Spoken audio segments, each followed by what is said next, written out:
ক্রীড়া উপদেষ্টা আসিফ মাহমুদ নাকি ক্রিকেটার সাকিব আল হাসান, দেশের জন্য কার অবদান বেশি? ক্রিকেটের প্রতি এদেশের মানুষের আবেগ অনেক, তাই সাকিবকে তারা নিজেদের হৃদয়ে স্থান দিয়েছিল। অন্যদিকে আসিফ মাহমুদ পরিচিত হয়েছেন মানুষের মুক্তির আন্দোলনে নেতৃস্থানীয় ভূমিকা পালন করে। দুজনের অবদানটা দুই ক্ষেত্রে হলেও বাস্তবতা তাদের মুখোমুখি করেছে। দেখে নেওয়া যাক দেশের জন্য কার অবদান কতটুকু। প্রথমেই আসিফ মাহমুদ। দেশের ইতিহাসে সর্বকনিষ্ঠ উপদেষ্টা তিনি। ক্রীড়া উপদেষ্টা হিসেবে এখন খেলাধুলার অভিভাবকও তিনি। তবে অন্তর্বর্তী সরকারের উপদেষ্টা হিসেবে নয়, আসিফকে সবাই চিনেছে রাজপথের আন্দোলনের মাধ্যমে। ঐতিহাসিক জুলাই গণঅভ্যুত্থানে তিনি কেন্দ্রীয় সমন্বয়কদের একজন ছিলেন। হাসিনার পদত্যাগের দাবিতে লং মার্চ টু ঢাকা একদিন এগিয়ে এনে 5ই আগস্ট করার ঘোষণা এসেছিল তার মুখ থেকে। শুধু এই আন্দোলন নয়, ঢাকা বিশ্ববিদ্যালয়ে আসার পর ছাত্রজীবনে বিভিন্ন সংগ্রামে আসিফের ভূমিকা আছে। তিনি 2018 সালের কোটা সংস্কার আন্দোলনেও সক্রিয় ছিলেন। এরপর ছাত্র অধিকার পরিষদের সঙ্গে রাজনীতি শুরু করেন। একসময় তিনি ছাত্র অধিকার পরিষদের ঢাকা বিশ্ববিদ্যালয় শাখার সভাপতি ছিলেন। তখন ঢাকা বিশ্ববিদ্যালয়ে ছাত্রলীগের বিরুদ্ধে জোরালো অবস্থানের ফলে তাকে মারধরের শিকার হতে হয়েছিল। অন্যদিকে সাকিব আল হাসানের ব্যাপারটা একেবারে ভিন্ন।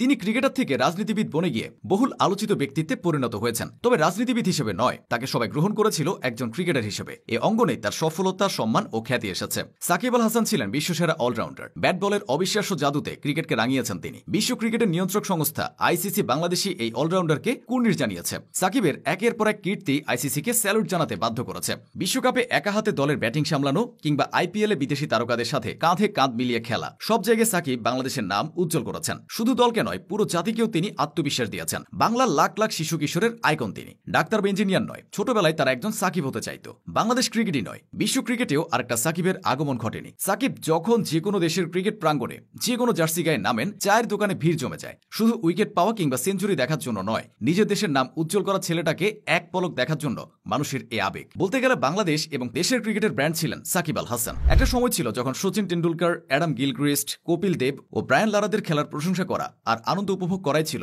বাঙালি ক্রিকেট প্রেমীদের একমাত্র কাজ।